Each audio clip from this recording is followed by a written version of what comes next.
Good evening, Husky Nation. Mark Krebs, your voice of the Huskies, here for you. Just wanted to talk about a couple of the matchups. I've already started doing some prep work for the football season.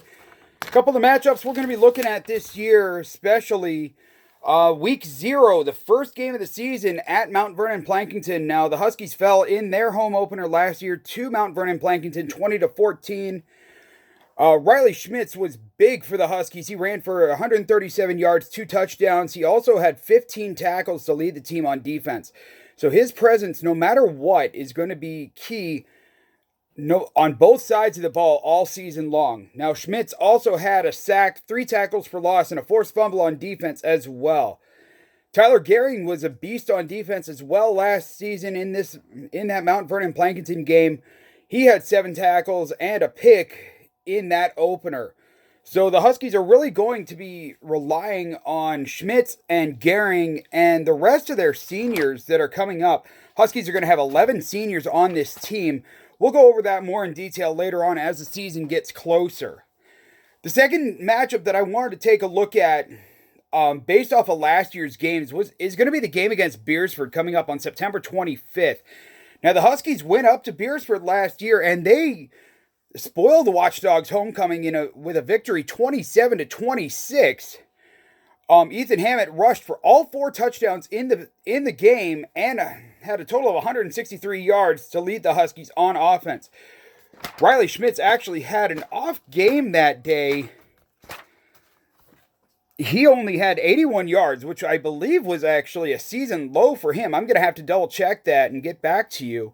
But Schmitz wasn't as effective as Ethan Hammett and the quarterback keeper really was last season against the Watchdogs. So that's going to be something to watch for this year, as the Huskies are going to have to bring in a new quarterback, whether that is going to be either Noah McDermott or Alex Scarman. We're not sure who's going to be there. I haven't had a chance to speak with Coach Terry about it yet.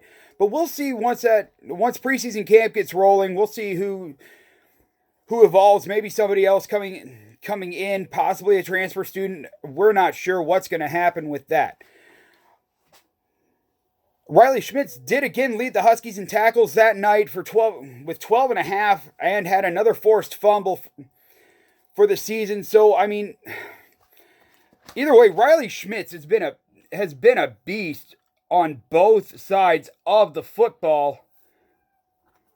I'm just taking a quick look here. And Riley will be back this year at running back and linebacker for the Huskies. He will be a senior this year, so next year he's going to be missed. But hey, we've got the whole 2020 season to get ready for and to have Riley ready to go. Now, the Watchdogs are going to come into Husky Stadium this year, and they're going to look to avenge last year's loss. No team wants to lose at homecoming. I mean, that's what happened to the Huskies last year against the Sioux Valley Cossacks. They lost to Sioux Valley 28-21. I mean, that was a well-fought game, too. So that's going to be another interesting one to look at. And we may take a look at that one deeper into the summer as we get ready for preseason. Now, the final game that I wanted to look at early is going to be the Week 7 matchup at McCook Central Montrose. Now, that was the home finale for the Huskies. And that was senior night last year, and the Huskies were just not able to come up with the win, falling 32-28 to McCook Central Montrose. But both Riley Schmitz and Ethan Hammett had breakout games. Each of them had over 100 yards rushing for the Huskies. Schmitz had 113, and Ethan Hammett had him beat by 1 yard with 114. So that's absolutely awesome to see. Schmitz, again, was a force on the defensive side of the football as well, racking up 14 tackles. And he also had a pick 6 in that game as well. But that Husky comeback bid came up just short. They were down 24-14 at halftime, made it 24-21. And then McCook Central Montrose got a touchdown, scored a 2-point conversion, and that put the game out of reach, 32-28. So again, folks, this is just a quick preview of 3 games that I'm really looking forward to for this year that we're going to need to look out for. And I think all of these games are very winnable.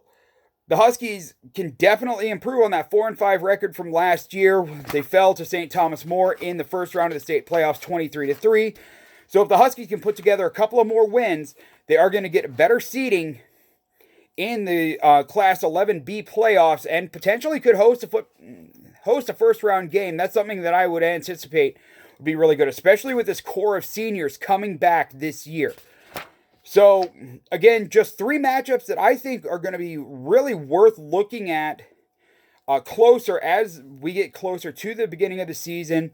I just wanted to give you my quick thoughts on them right here as we're ending school. Again, congratulations to all the graduates, all the seniors this year. I know it was a really weird year for everybody. I wish we could have finished it out in the classroom and on the athletic fields. But, hey, you guys rolled with it, and life goes on.